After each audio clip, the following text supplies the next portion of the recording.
더불어민주당 얘기로 좀 넘어가 볼게요.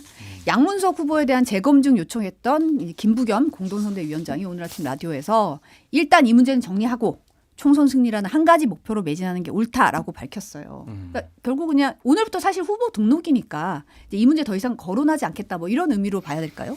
그러니까 요거는 뭐 그렇죠. 그러니까 그렇게 보는 게 맞고 왜 그러냐면은 어쨌든 이게 이제 여론이라는 게 이제 언론의 사람의 이제 주목도라는 게 이제 한정돼 있잖아요. 네. 그러면은 이제 기사가 어느 쪽이 더 많이 나느냐가 되게 중요한 실체적 진실보다도 그런 게 중요한데 지금 어쨌든 여권의 내홍과 뭐 분열과 이종섭 이런 논란들이 있는데 여기에 민주당이 동등하게 이렇게 내분 뭐 이런 걸로 이제 가는 거가 정무적으로 옳지 않다라고 이제 판단을 한 거죠. 그리고 이게 뭐 안 들을 것 같으니까. 그러니까 이재명 대표가 들을 것 같으면은 했을 텐데 한번 하고 뭐 여러 요청을 했지만은 좀 단호하잖아요. 근데 더 해봤자 이거는 실익도 없고 여러모로 분열만 생길 것 같으니까 일단 접은 건데 이거는 쉽게 얘기를 하면은 갈등은 접혔지만은 지지자들은 사실 많이 동요했을 거예요. 그러니까 지지자들, 그러니까 그 뿌리 깊은 오랫동안 노무현 대통령 때부터 지지했던 분들, 그래서 이제 친문으로 이어진 분들, 그러니까 최근에 뒤에 우리가 얘기하겠지만 조국혁신당의 돌풍이 네. 반 윤석열, 비 이재명, 약간 이 성격이 상당히 강하거든요. 그러니까 여기에 그런데 노무현을 모욕해? 약간 이거 근데 이거를 조치를 안 해? 이런 분들은 더 강고하게 이제 이탈을 그리고 더불어민주연합에 표를 안 줄 이유가 생긴 거죠. 사실 그래서 비례가 민주당이 이번에 정말 쉽지 않다. 예, 여러모로. 예. 지금 어쨌든 오늘 하고 내일 후보 등록이잖아요. 그런데 문제 제기를 계속하면은 양문석 후보 같은 경우에는 타격이 심할 거예요. 그리고 현실적으로 바꿀 수도 없는 상황이고, 그래서 김부겸 선대위원장이 그냥 본인의 신념과 고집을 좀 꺾은 것이 아니냐라는 좀 생각이 드는데 아쉽죠. 왜냐하면은 본인이 이제 공동선대위원장을 하면서 제 일성으로 이 문제를 좀 지적을 하고 해결해야 된다라고 했는데 결국엔 접은 거 아니에요. 그래서 말에 대한 권위가 상당히 훼손되지 않았을까. 리더십도 상처를 많이 받았다. 뒤로 물러났잖아요. 그래서 뭐 당을 위해서는 뭐 어쩔 수 없는 선택이라고 하겠지만 김부겸 개인으로 봐서는 상당히 좀 상처받은 그러한 일이었다라고 보여집니다. 정봉주 전 의원이 공천 취소된 서울 강북을 경선에서 이제 박용진 의원 꺾고 공천받은 조수진 변호사가 과거 성범죄자 변호 이력과 홍보 행위에 대해서 사과를 했어요. 이제 성범죄자 변론을 맡은 것과 블로그에 홍보한 것은 변호사의 윤리규범을 준수한 활동이었다면서도 국민들 앞에 나서서 정치를 시작하는 국회의원 후보로서 심려를 끼친 것에 사과드린다고 밝혔는데 이 상황 어떻게 보시나요? 그냥 처음부터 박용진 주지. 논란이 계속 나오니까 야 이게 참 그렇다고. 그러니까 전 뭐 조수진 변호사를 이제 개인적으로 좀 아는 분이에요. 네. 그러니까 이게 공적 관계와 사적 관계를 조금 분리해서 하자면은 좀 많이 실망했습니다. 솔직히 이번 상황으로. 그러니까 조수진 변호사에 대한 이미지가 뭐 대중적으로 나쁘지 않았고 본인이 이제 민변 활동한 거 이런 건데 어떤 사람이든지 이제 법적 조력을 받을 권한은 있어요. 아, 그렇죠. 그런 네. 것들은 이제 우리가 인정을 해야 되지만은. 그러니까 성범죄자 변호 이력을 하면서 아이가 임신을 했는데 이게 그 이제 피해자가 아니라 이제 아버지가 뭐 임신을 시켰을 수도 있다 이런 식으로 변호를 했다라는 거잖아요.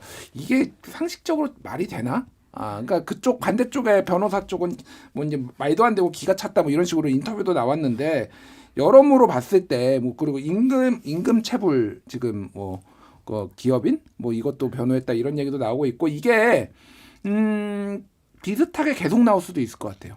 그러니까 이게 지금 계속. 이제 이 변호했던 사건들 다 파볼 거 아니에요. 그러면 이제 그렇죠. 여기저기서 검증이 들어가겠죠. 국민의힘에서도 파볼 테고 언론들도 파볼 테고 그러면은 이거 계속 나올 수가 있겠다. 그래서 근데 지금 뭐 이제 내일이 등록 마감인데 이걸 또 교체를 할 수가 있을까? 뭐 이런 생각도 드는데 어쨌든 첫 단추를 잘못 낀 것 같아요. 사실. 뭐 모르겠습니다. 그러니까 뭐 박용진 의원 좋아하시는 분도 있고 안 싫어하는 분도 있지만은 너무 무리하게 여러 가지 복합적으로 뭐 하위 10% 주고 룰도 복잡하게 하고 막 이렇게 하면서 어떻게 해서든 떨어뜨리려고 한 게 결국은 지금 부메랑으로 돌아오는 게 아닌가 그렇게 보여집니다. 예. 이것도 문제지만 어쨌든 유시민 이사장과 나는 뭐 길거리에서 배지를 주웠어 이런 식으로 이 배지의 무게감을 너무 가볍게 취급한 거 아니냐. 과연 공적인 일을 담당을 하고 국민의 대표가 될 만한 자세와 자격과 자질이 있는 것이냐. 이런 것도 좀 살펴봐야 될 것 같아요. 갑작스럽게 이제 배지를 달 가능성이 높아졌잖아요. 네. 준비 과정이 없었던 거예요. 그러면은 과연 이분이 제대로 된 국민의 대표가 될 수 있을까? 그런 의구심도 좀 듭니다. 네, 그리고 가상자산 투자 논란으로 더불어민주당 탈당했던 김남국 의원이 더불어민주연합에 입당했더라고요. 그러게요.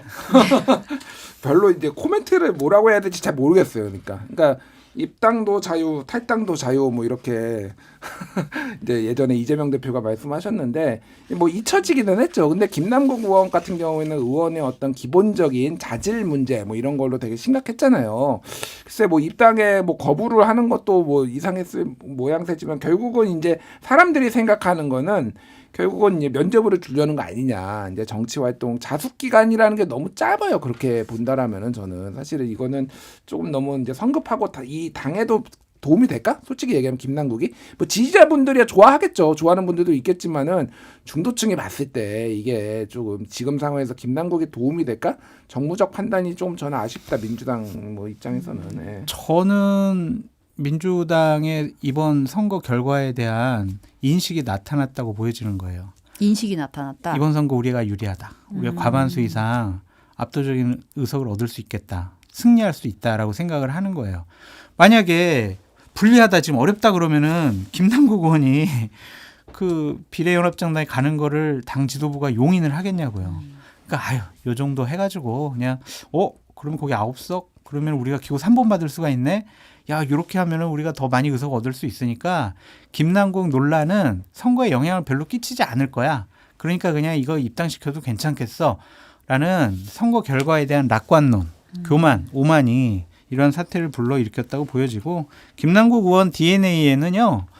정치 DNA가 강한 것 같아요. 그래서 나 죽지 않았어. 나 정치 계속 할 거야. 이런 강한 의지의 표현이 뭐 궁합이 맞았다. 이렇게 볼 수밖에 없는 것 같네요.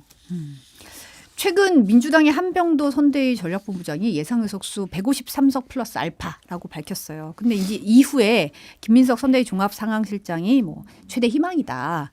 또 뭐 한당 일당 확보가 아주 매우 힘겨운 반집 싸움 상태다라고 했고 김부겸 공동선대위원장도 이제 뭐 호각세 아직은 좀 열세다 이런 말을 했어요. 뭐 엄살 가증스러운 거짓말 이렇게 볼 수밖에 엄살이다. 없죠. 예.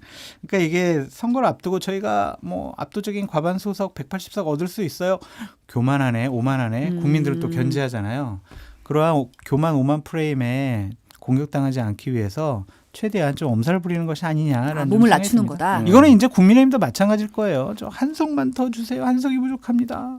이럴 거란 말이에요. 그래서 이제 선거 컨셉은 뭐 잘 잡은 것 같아요. 엄살 부리는 거는 교만한 것보다는 낫죠. 그러니까 엄살은 뭐 항상 있었어요. 그러니까 그 지역구에서는 내가 앞선다라고 얘기하지만 당 차원에서는 항상 우리가 지고 있으니 우리를 더 몰아줘서 과반을 만들어 주십시오. 뭐 이렇게 저쪽에 일당이 넘어갑니다. 이런 건데. 그러니까 이게 오늘 저는 박지원 전 국정원장 박지원 후보가 CBS 라디오 나와가지고 그 얘기를 했더라고요. 200석 만들면 윤석열 대통령 탄핵도 가능하다. 이분이 약간 최근에 궁지에 몰렸거든요.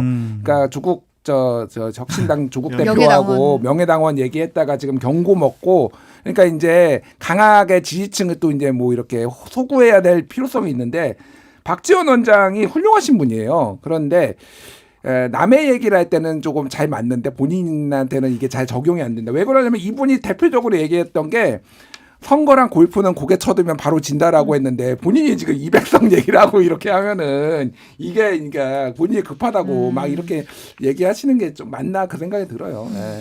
지금 조금 전에 들어온 속보 하나 알려드리면 한동훈 비대위원장이 다음 주에 박근혜 전 대통령 예방한다고 지금 발표를 했다고 하네요.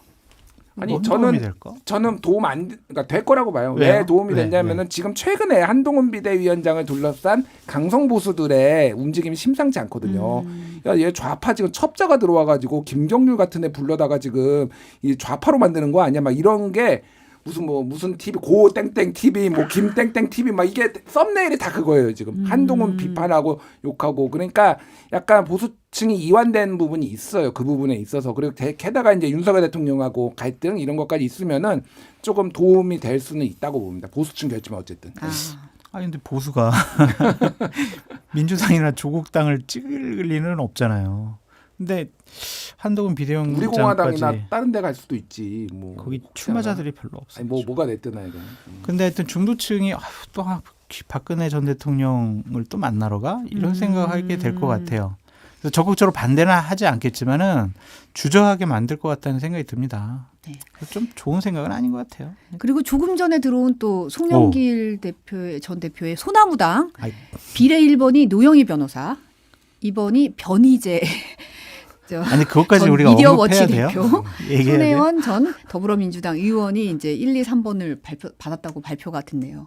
제가 할 말은 많지만 하지 않겠습니다. 언급을 하지 않겠습니다. 열심히 하십시오. 예, 뭐 변희재 씨와는 저하고 또 민사 소송까지 네, 걸려 있어서 네, 뭐 법적인 태블릿 PC 제가 음모론 비판했다가 저한테 민사 소송까지 건 상황이라서 제가 말을 하는 건 적절치 않은데 다 했네 지금. 다 아니, 해놓고 왜 그래요? 말을 하지 않겠다고 평가를 하지 않겠다고 평가를 하지 않겠습니다. 예. 그 속에서 평가가 다 드러났어요. 이제 이런 과정에서 사실은 이제 민주당에서는 이제 몰빵론 얘기가 나왔어요. 네. 그리고 이제 조국 혁신당은 비패론을 얘기하더라고요. 그렇죠. 그러니까 이게 사실은 이제 아주 묘한 분위기가 좀 변했다, 이제 견제가 좀 시작됐다 이런 느낌이 좀 들긴 하는데 어떻게 보세요? 조국 혁신당의 기세가 잦아들 것 같지가 않아요. 저는 제가 봤을 때 왜냐하면 호남에서 상당한 수준의 지지가 나타나고 있더라고요. 호남이 움직이면은요, 호남 민중의 수도권에 있는 분들에게도 영향을 미치잖아요. 그래서 우리가 거품으로 봤는데 이게 쉽사리 가라앉지는 않을 것 같다. 그거에 대한 위기감을 이재명 당대표가 느낀 것이 아니냐라는 좀 생각이 듭니다. 그러니까 자신들의 비례위성정당 득표 의석수가 줄어들 것 같다라는 걱정도 있고, 자칫 잘못하다가는 진보 진영 민주당의 차기 지도자의 경쟁자가 생기는 거 아니야? 주도권을 우리가 뺏기는 거 아니야? 이런 생각도 할 수 있어서 상당히 앞으로는 조금 견제하는 발언을 계속 하게 될 것 같다라는 생각이 들더라고요. 조국 혁신당은 이제 사실은 뭐 강성 이미지가 있는데 최근에 그 조국 대표가 장성철 소장이랑 페이스북 사진도 찍고 밤에 전화도 하고 그러면서 중도 외연 확장을 하려는 이런 노력들 이런 것들도 어느 정도 이런 노력들. 소구력이 있지 않았을까 그렇게 봅니다. 저는 조국 대표가 뭐라고 하셨어요? 밤에 전화해서. 몇 시쯤 전화했어요? 자기 10시 반에 10시 전화했는데 반에? 자기를 비판한 거 잘 듣고 있다. 그래서 저는 당연히 우리 조국 전 장관님이나 거기에 계신 분들 다 정치하는 게 옳지 않다고 생각한다. 법적으로 도덕적으로 윤리적으로 맞지 않는다고 생각을 한다. 그런데 잘 될 것 같다. 여러 가지 지지를 보니까 네. 상당히 의미 있는 의석수 두 자리 숫자 의석수를 얻을 가능성도 좀 높아진다. 그렇게 전 전망을 해줬죠. 그러니까 장성철도 포용하는 대범한 조국 이 이미지가 진짜 도움이 될 것 같아요. 진짜. 저는 반대합니다. 정치하는 걸. 정치하는 걸 반대하는 사람에게도 전화를 해서 비판을 잘 듣고 있다. 그러니까 이게 보통 일이 아니에요. 그러니까 정치력이 상당히 많이 좀 높아지신 그 것 같아요. 장성철 소장이 또 이거를 가만히 있을 사람이 아니잖아. 방송마다 나와가지고 다 얘기를 한다고. 그러니까 전화 받았다. 결과적으로 조국을 돕고 있다고. 그래요? 아니 비판한 건데. 비판한 거가. 네. 또 장성철도 살아야 되니까. 하지만 정치력은 인정한다.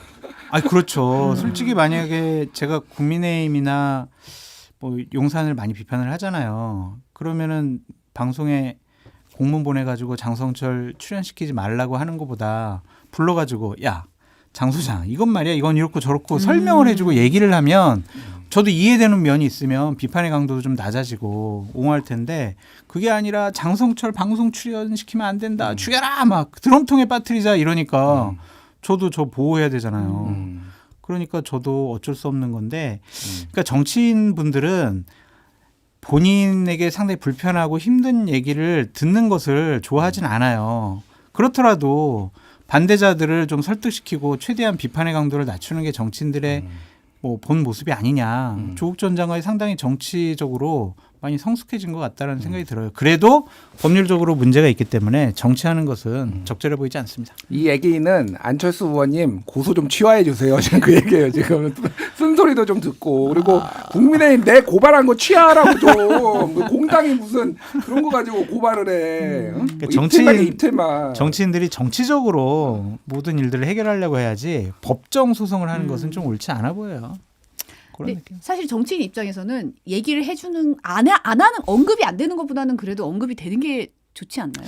그건 또 아닌 것 같아요. 아, 제가 그것도 막 아닌가요? 용산이나 뭐 국민의힘 쪽 비판하면 칭찬도 하지 말아라. 칭찬도 싫다. 언급도 하지 말아라. 그러시더라고요. 그래서 몇 번은 언급도 안 해요. 이런 와중에 지금 사실은 개혁신당 얘기 잠깐 해볼게요. 네. 마지막으로. 어제 비례대표 명단 공개가 됐는데 이제 1번이 이주영 전 순천향대 천안병원 소아응급학과 교수, 응급의학과 교수였고 2번이 천하람 전 최고위원이고 이제 곽대중 정치 칼럼니스트가 4번이고 이기인 전 경기도 의원이 6번에 비치가 됐어요.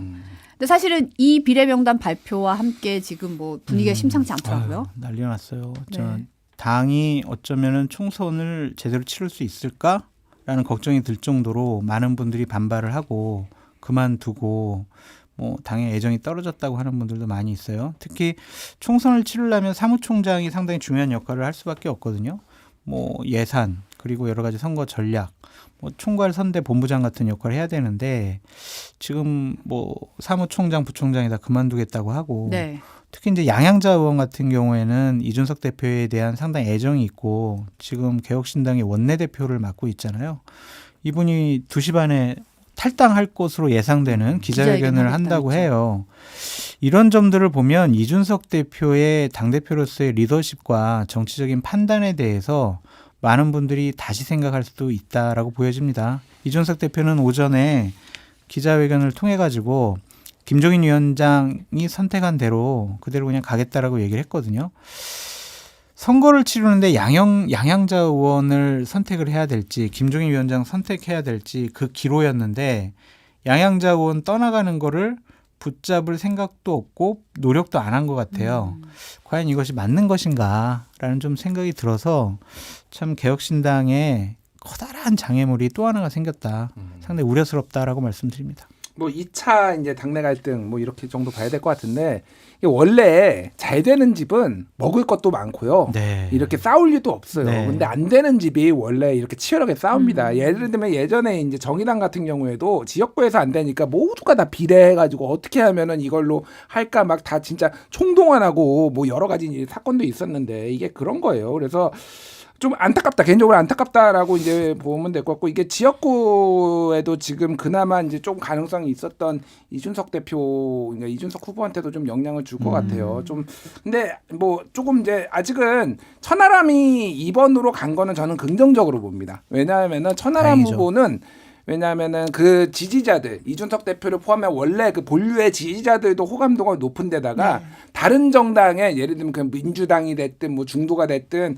천하람에 대해서는 비호감도가 낮아요. 그래서 한번 국회 들어가서 하는 거 보고 네. 싶다 이런 기대감들이 좀 있어요. 그러니까 천하람을 이번에 전진 배치한 거는 약간의 전략적 판단으로 나쁘지는 않았는데 그 이후에 이게 참 연합 정치가 이렇게 어렵네요. 그래서 왜냐하면 또 패미가 많이 들어갔네 뭐 이러면서 지지자들 또 누가 반발하고 있고 누구는 뭐 이제 과학 쪽에 안 들어갔네 막 이런 얘기 이제 얘기 있습니다. 오늘 저 시간 난 김에 이준석 대표 그 조언 한마디 네. 이제 하고 싶은데 지금 이제 좀 지지율 격차가 좀 나잖아요. 네.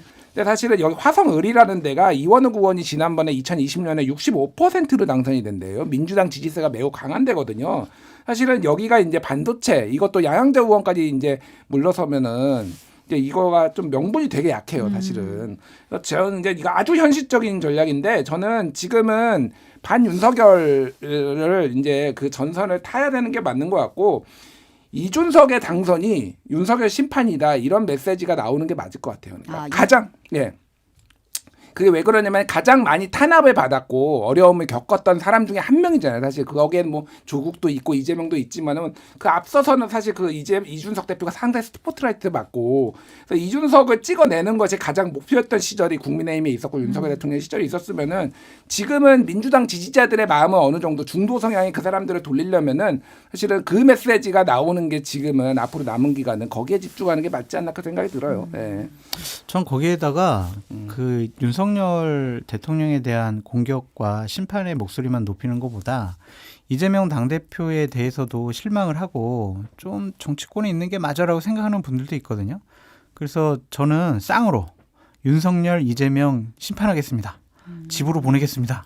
막 이런 구호를 하는 것이 어떨까? 아니야. 이재명 아니야? 심판 아니야. 아니야? 거기서는 아니야. 아니 이재명도 싫어하고 윤석열도 싫어하는 분들 이렇게 쫙 다 모여야 알아서 되지 와. 않을까요? 이재명 싫어하시는 분들 알아서 알아서 와. 와요? 그러면 그거 전선은 하나야 돼. 알겠습니다. 그런데 이제 저도 이제 김준일 평론가님 말씀에 동의하는 게 천하람 후보가 좀 상당히 정치력이 있고 여러 가지 훌륭한 부분이 많이 있거든요. 그래서 좀 개혁신당이 한 5% 이상 정당 득표를 얻어서 천하람 후보가 5월 30일에는 본회의장에서 선서하는 모습을 봤으면 좋겠다라는 개인적인 바람이 있습니다. 원래 장 소장님은 이준석 대표도 비례대표 해야 된다는 쪽이셨잖아요. 아니 생각을 해봐요. 저기 송영코님 1번 양양자, 2번 이준석, 3번 뭐 허은하, 4번 천하람 이런 식으로 라인을 쫙 깔았으면은 국민들이 개혁신당에 정당 투표를 할 가능성도 더 높다고 생각을 했거든요. 근데 명분 찾아가지고 지역 나가서 지금 뭐 아직 선거 끝나지 않았지만 당선되지 못하면 참 정치하기 힘들거든요. 그 너무 선택이 좀 안타까워요. 조국 혁신당 봐보세요. 딱 윤석열 정권의 대립각 있는 사람들을 다 비례로 쫙 깔잖아요. 그러니까 지지율 확 올라가지 않습니까? 처음부터 그런 컨셉을 가졌으면 좋지 않았을까라는 아쉬움이 있습니다. 네, 오늘 여기까지 듣겠습니다. 김준일 시사평론가 장선철 소장님 함께했습니다. 감사합니다. 감사합니다.